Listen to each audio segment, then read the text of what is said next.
తెలంగాణలో ఇప్పుడు ఏం నడుస్తున్నదయ్యా అంటే కోతలు నడుస్తున్నాయోలా.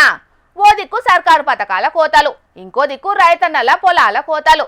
మరి ఇవి కూడా సర్కారు కోతలేనా లేకుంటే నడిమిట్లలు చేస్తున్న చేతలా? జర చూసి మీరే చెప్పుండ్రోలా.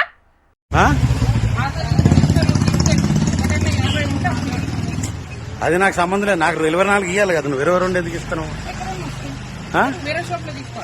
నేను వేరే దగ్గర తీసుకోను, నీకు అడుగుతా, నువ్వు చెప్పు. సంచలలు తక్కువ వచ్చి నాకేం సంబంధం? అది 24 కిలోలు నాకు ఇవ్వమని చెప్పి కార్డు ఇచ్చున్నది. నువ్వు 22 ఇస్తాను ఇచ్చేసి ఎట్లా చెప్తావు? చూసి రానులా ఏదో వస్తువు అక్కెరవాడి షాపుకు పోతే ఎక్కువ ధర చెప్పి గంత ధరనా అని అంటే నచ్చకపోతే పక్క షాపులకు పో అన్నట్టు ఎంత సింపుల్ గా చెప్తాడో గీ అన్న. అరే సర్కారు ఇచ్చే బియ్యం గీ అన్నకేం పోతాను చెప్పురి అని అనుకుందామంటే సర్కారే సాలిమాలం చేసింది, నేనేం చెయ్యాలి అనబట్టే. అంటే అన్ని పథకాలలో కోతలు కోసినట్టు రేషన్ బియ్యంలో కూడా కోతలు కోస్తున్నారా ఇట్లా? మరి అన్న చెప్పే కారణం చూస్తే అట్లనే ఉన్నది. సర్కారు ఇవ్వకుంటే మేమేం చేసుడు అన్నట్టే మాట్లాడబట్టే.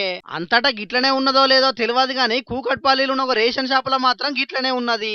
24 కిలోల బియ్యం పోసే కాడ 2 కిలోలు కమ్మి చేసి 22 కిలోలే జోకుతున్నాడు రేషన్ డీలరు. అగో అట్లెట్లా తక్కువ జోకుతారని గట్టిగా అడిగితే ఎట్లా మాట్లాడుతాండవు చూడు. ఇంకా సంబంధం లేదు, అది నువ్వు చూసుకో, అది నువ్వు చూసుకో, అది నువ్వు చూసుకో.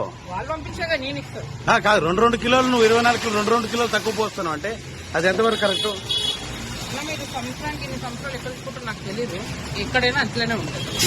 నువ్వు చెప్పు ఇట్లా ఇస్తాను ఇట్లా ఇవ్వమని చెప్పిరా? లేలే నువ్వు చెప్పు, నేను చెప్తాను.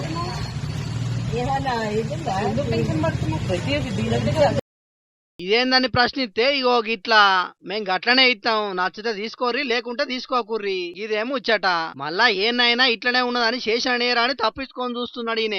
మరి ఆ సర్కారు వాళ్ళే తక్కువ లోడ్లు పంపుతారో లేకుంటే కొందరు డీలర్లే గిట్లా నొక్కుడు కార్యం గిట్లా చేస్తారో తెలియదు గాని ఈ రేషన్ డీలర్ చేసిన ఉద్దార్కం వైరల్ అయ్యేటాలకు పౌర సరఫరాల శాఖ అధికారులు ఆ రేషన్ డీలర్ ను సస్పెండ్ చేసిర్రు.